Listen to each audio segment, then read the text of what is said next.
All right. Well, just want to welcome everybody and thank you for taking the time out of your day to join us for the next ARA Lunch and Learn. Today's Lunch and Learn will be hosted by Rick Hellis. He's our Partner Development Manager at Card Connect, which is a Pfizer company. He's had over 14 years of industry experience, and his passion is really about helping members partner with getting the right partnership with the credit card processing. He's going to talk today about some key things to look for when choosing a payment processor. And with that, I'm going to hand it over to Rick. Thanks, Jeff, for the introduction, and thank you everyone for joining us today. Hope everyone is enjoying their summer so far. We're about wrapping things up, or we're going to be approaching a school season here shortly, and football season. So, but anyways, again, thank you very much for joining us today. As Jeff mentioned, I do got a little bit of experience in the industry. I've been with the company for 14 years. Therefore, I've been in the industry 14 years. I think one of the reasons why I've been in the industry as long as I have is, as technology continues to evolve, processing evolves with it. It's so key for every single business how they get their funds the next day. They provide that extra convenience for their clients. As you know, you probably get a lot of phone calls, but we work in a very competitive atmosphere. There are so many credit card processing companies out there every day. Therefore, you're probably getting knocks on the door all the time and calls all the time. So I apologize for that. But it is a very competitive industry, and it's why we're here to discuss today what to look for when choosing a credit card processing company. Before we do that, I just want to talk briefly about who we are as an organization. As Jeff mentioned, Fiserv is our parent company. They build technology solutions for the banks and credit unions. They acquired a company called First Data back in 2018. It was a very large merger. For those that don't know, First Data is like the 100-pound gorilla in the credit card processing space. We were a First Data company prior to that merger. Throughout those two mergers in the last 7 years, we decided to keep our name Card Connect because that's where a lot of our association partners are familiar with. So we didn't want to tinker with that too much. But when discussing us as an organization, we like to break it up in 3 pillars. That's simple, secure, and reliable. Reliable because obviously choosing a credit card processing company, making sure they're there for you 24/7 is very important. Obviously, protecting payment card holder information is just as important. Security, that is. Which we'll elaborate that a little bit further. And then simple, if you're searching for a credit card processing company, it should be a painless process where the credit card processor, now everything, as you know, folks, everything's done online now. So the paper trail statements, the paper trail attachments, we're way past that now. So it's simple as send an online application via DocuSign. Once you get that once we get your signature back, it goes through a credit card processing auto underwriting review. And then once your account is approved, you should be up and running taking credit cards with your processor within 24 to 48 hours. Now, if your credit card processor needs to ship you out a terminal, obviously allow them a couple of days to do that. So yeah, these are the areas to look for when choosing a payment processor. So we're going to start off, folks, with a single source solution. What this tells us is it's like working with the wholesale company where they don't outsource anything, right? You have the credit card processing company, you have the payment gateway, which we know that's like an online credit card machine to allow us the ability to process payments either on an e-commerce platform or inside of software like Alert or Point of Rental, for example. And then you have a warehouse full of terminals, which is the hardware. The gateway, there's an open source gateway called Authorize.net and Payflow Pro. They're very, very common brands out there. A lot of merchants utilize those payment gateways. But when you're using an open source gateway, you're typically paying 2 parties. You're paying the credit card processor and you're paying Authorize.net. And typically it's going to be around 25 to 40 bucks monthly fee for utilizing that gateway. Well, with the single source solution, they are the processor and they have their own proprietary gateway. So that single source solution organization is going to ask you to use their payment gateway versus using them. So that's going to save you a little extra money. Furthermore, when you're using 2 parties to process payments, obviously you want to eliminate that middleman as well. So provide more of a customer service experience, have it be more convenient. So in the event something happens to go down, you're not contacting your gateway provider and your processor. You're only contacting one party. So That's what a single source solution is. When you're reaching out to a new processing company, ask them what their infrastructure is like. Ask them if they have their own payment gateway. Now, if you have to use your authorized net payment gateway, because that's the only direct integration you have inside your e-commerce platform or whatever software that you're running payments inside of, that's fine as well. We have a lot of merchants out there that utilize authorized net right now, but again, they're being charged a monthly fee for utilizing that gateway and not utilizing our gateway. Competitive pricing. Obviously, every business wants the best service for the best price. That's obviously a pain point that never go away, no matter what industry you work in. Through our relationship with the ARA, we're able to offer savings for members. Right now, savings are looking anywhere from right around, I would say 5%, anywhere to 40% off your month-end processing fees. It really just depends on how much you process each month in credit card sales and where you are currently priced at. So if you're searching for a credit card processing company, you're looking for a new processor, typically what it entails is a free rate analysis where the representative is going to ask for one or two of your most recent merchant account statements. The reason why a credit card processing company folks have to see a statement is for a lot of reasons. First of all, there are 5 different rate programs out there. So we need to see what rate program you're on. Secondly, are there any, what kind of cards are you taking? How are you taking them? When I say what kind of cards, I'm not saying like Visa, MasterCard, Discover, and American Express. Those are the brands. What I'm asking is, are they personal cards, personal or regular cards? Are they business-to-business cards? Those type of transactions. That all comes into factor what you're paying out to the credit card processor. Are there any hidden fees in your statement? Are there any monthly fees on your statement that really don't pertain to your account? What do your transaction fees look like if you're being charged transaction fees? What do your authorization fees look like if you're being charged authorization fees? So there's a lot of reasons why a credit card processing company needs to see a statement, but also we need to see a statement to see if your current provider is offering interchange optimization. Interchange optimization is another avenue where potentially you can save money as the merchant. So what interchange is the governing body for Visa, MasterCard, and Discover. American Express is not part of interchange. And folks, this is all public knowledge. You can go ahead and Google interchange right now. But they're the costs set by the card brands and issuing banks. There are over 300 different type of credit cards in the market. And I believe if you Google interchange, there's going to be 3 different PDF files, one for Visa, one for MasterCard, and one Discover. And you'll see all the different discount rates and all this transaction fees that are associated with all those different type of credit cards that are in the market. So depending on what kind of cards you take dictates what you pay into interchange, right? So for example, if they're regular credit cards, obviously there's less risk involved. Therefore, there's going to be a cheaper discount rate you have to pay into interchange. How are you taking your transactions? If you're in a retail environment where 80% of your transactions are swiped in front of the client, there's less risk involved because you can ask for that second form identification to verify that the card holder. So you're going to be paying a cheaper discount rate to interchange.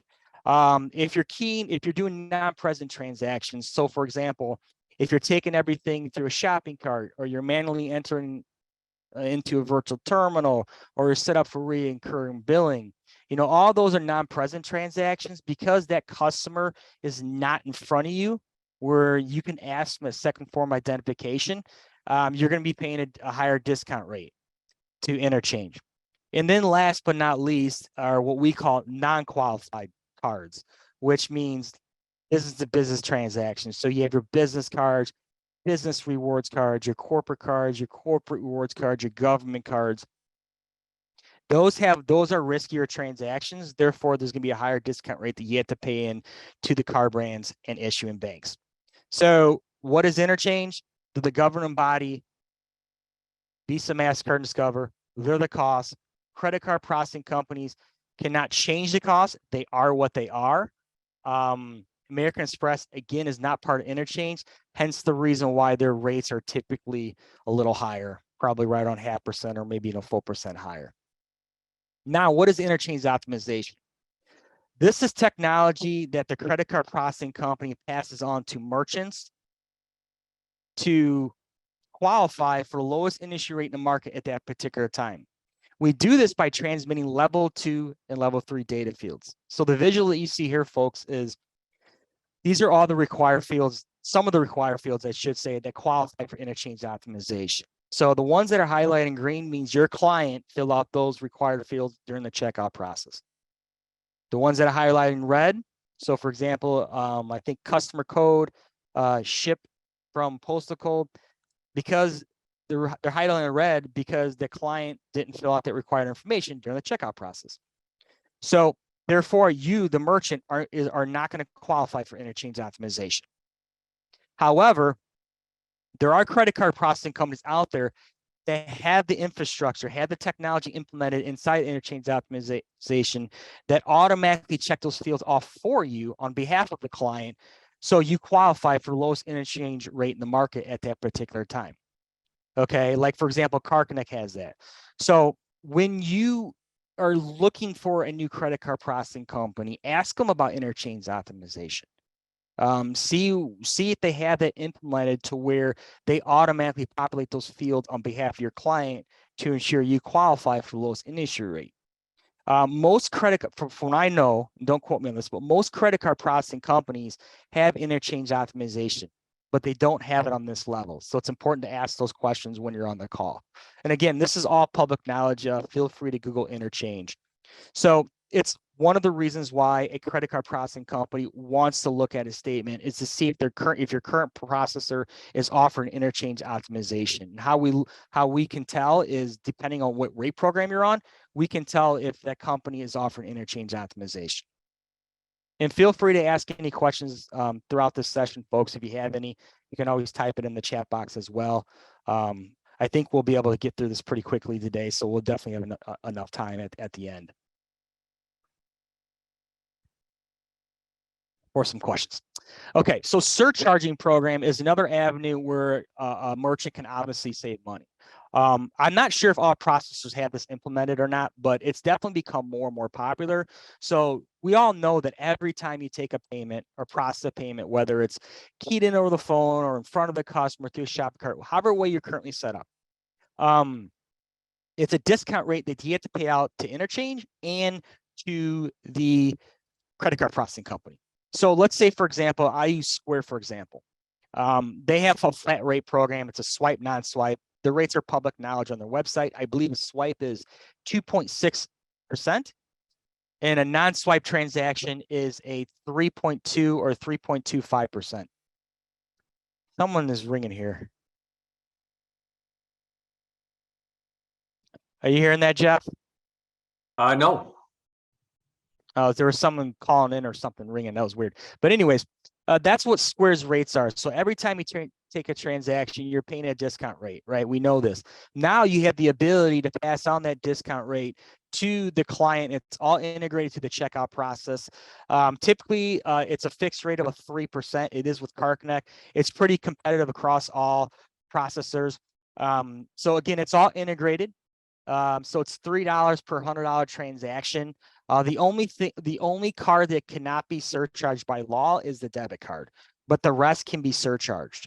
So again, because it's all integrated in the checkout process, there's going to be an extra line item fee where it's going to say credit card convenience fee. So the customer will know what that is. Consumer behavior has taught us that they know what that is. They know that there's a fee associated every time you take a credit card, and they know that you're helping them out, right? The one bad thing about this program, folks, is it's either you're all in or all out. So for example, you can't pass on the discount rate to one merchant or one client and not the other. I know I can only speak on behalf of CarConnect. We offer this to all of our clients during the call, especially if their pain point is savings, because this is going to maximize savings to the fullest, because obviously most of your fees come from that discount rate. Now, is it for everyone? It's not for everyone. I would say if you're on the smaller transaction size, and this is just me talking here, folks, if you're on the smaller transaction size where you're processing a couple $100, average ticket size is a couple $100, upwards to a couple thousand, maybe 5,000 max, you may want to consider this program. Now, if your average ticket size is 10 to 50,000, obviously you're probably not going to be that business owner that feels comfortable passing on a discount rate, because now we're talking hundreds of dollars you're passing on a credit card convenience fee. So it really just depends on who we're talking to at that particular time and how interested they are in it. So this is another program that opened up right around COVID, and it's becoming more and more popular as economies start opening up their doors again. Now, for example, we sign up 70 accounts a day. I would say probably close to 5%, maybe a little under, jump on the surcharge program. So it's not super common, but it's definitely becoming more and more common. If you go to your local coffee shops or local restaurants, or you buy something online, if you ever see a credit card convenience fee on there, that's what they're doing. They're passing on a discount rate to you during the checkout process. Account updater is pretty common theme across the board. I would imagine most credit card processors have this. It automatically updates cardholder payment information. It does this on the fly. So it states here approximately 30% of all cards are updated each year. So the question is this: if you have 1,000 customers, do you really have the bandwidth to call 300 of them? Well, no one does. No one has the bandwidth. But what happens is, if you're working with the same client throughout the year, or you're set up for recurring billing, this is definitely something that you want to be interested in. So that client, let's say they pay with the same credit card over and over again, especially if they're on recurring billing. When they get a new credit card, they will go to the Visa of the world, the MasterCards of the world, and issue a new credit card. Well, with that, there's new payment card information that's attached to that credit card. So what happens is that technology, that new information is passed on to the credit card processor's virtual terminal. It's automatically stored. So it increases successful transaction and avoids fees for declines, and it prevents any type of payment disruption. A lot of businesses that are on this program are like Netflix and like Disney Plus, storage facilities, gym memberships, those businesses that are set up for recurring billing. And also businesses that like this are really, if they deal with the same client several times throughout the year. This slide may not pertain to all ARA members that are on this luncheon today, but it's definitely technology that most credit card processors have nowadays.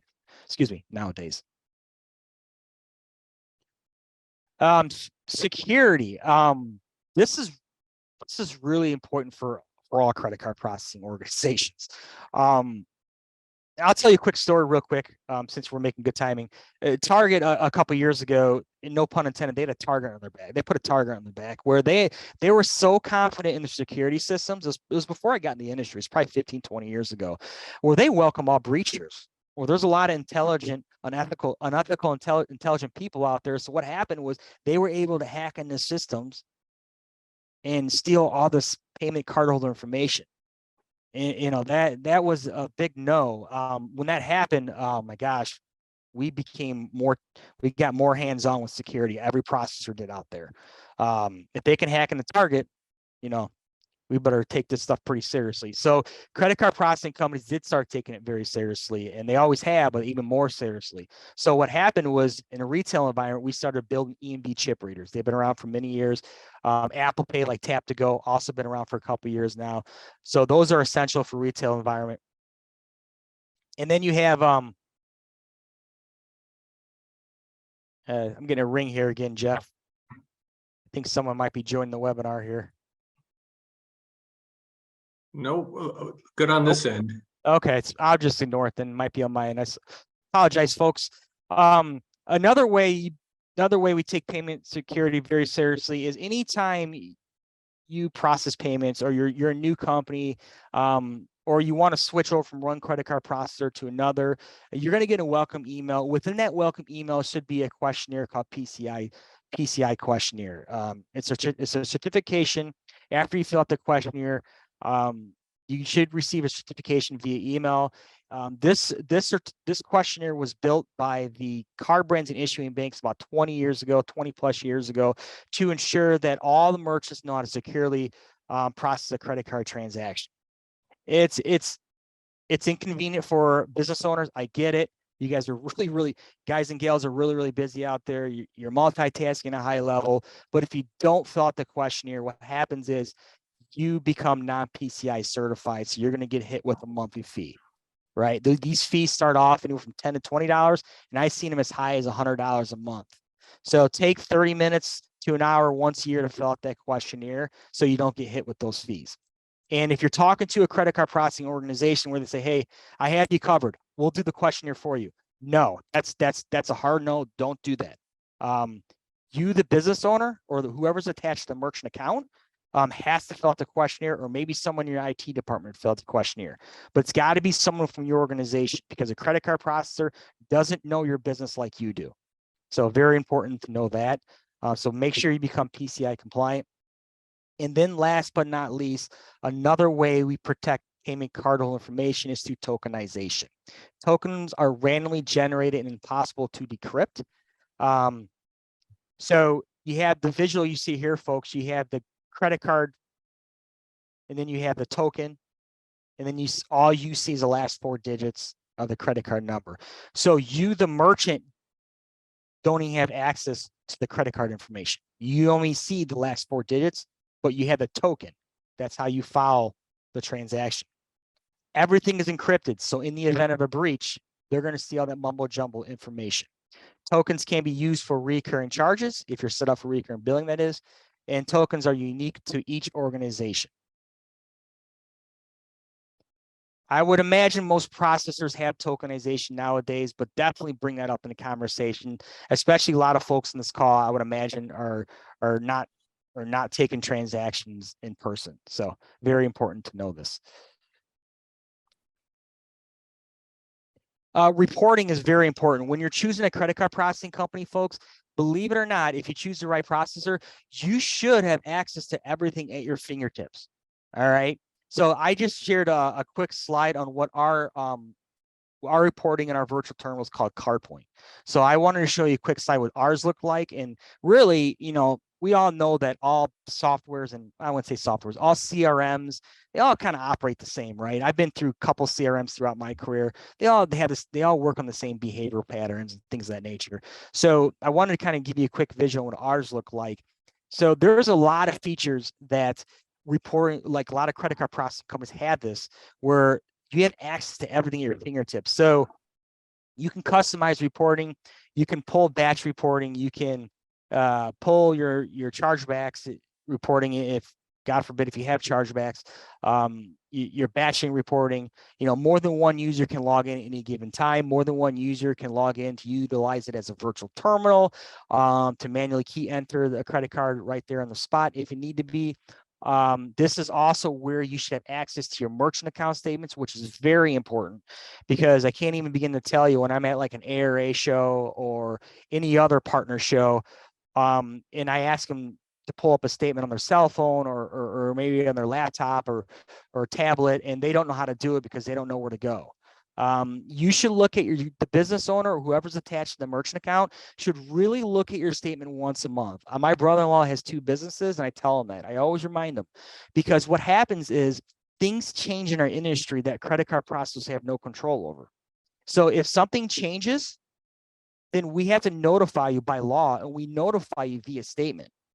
Also, if anything is changing within your merchant account, we have to notify you. We're going to notify you. And typically it's through your statement, right? So if anything changes, it's going to be typically on the first page of the statement. And that's typically the summary statement, where it shows you how much volume you did the month prior, how many transactions, what your total fees are. And right underneath that, there'll be a red box. It'll say important notice. Read that, because that means something is happening to your account, or something is happening to your industry, or it's notifying you that your PCI compliance is almost up.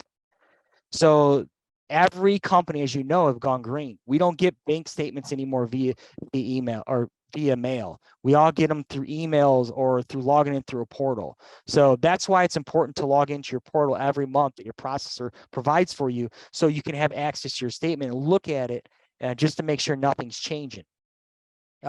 Spend a couple minutes is all. You don't need to spend a lot of time. But just spend a couple minutes every month. That would be my recommendation. I don't know if I mentioned this, but at least when I'm reporting this, this is where you have access to the PCI questionnaire. This is where you can order receipt rolls or terminals if you want to upgrade a terminal, a credit card machine, that is. And then last but not least, you know, you shouldn't have to call 800 number, 877 number if you don't have to. You should be able to log in your portal, and at least within our portal, and I would think some processors have this implemented nowadays, where you could just fill out a ticket, right? Once you fill out a ticket, we receive the credit card processing company receives that ticket, and when they respond to the ticket, you'll be notified via email. And there's usually like a 5, 6, 7, 8-digit ticket number, and you'll see that the credit card processing company responded. From there, you'll click on that ticket, and it should guide you with right inside the virtual terminal or reporting tool, we'll call it, inside the ticket as well, so you can continue to communicate with the customer service rep at that point in time. So there are other ways you can reach out to your customer service whenever you need something. Now, obviously, if it's an emergency, you're going to have to call into the customer service line and get someone on the phone right there in the spot. I get that, but if it's not urgent, you can just fill out a ticket. And so, something to think about when you're speaking to you know, if you're entertaining the thought of leaving your current processor, ask those type of questions. And of course, obviously, when you're choosing a credit card processing company, you know, make sure they're available for you. Their customer service isn't shut down. I don't mean to laugh, but it's very important.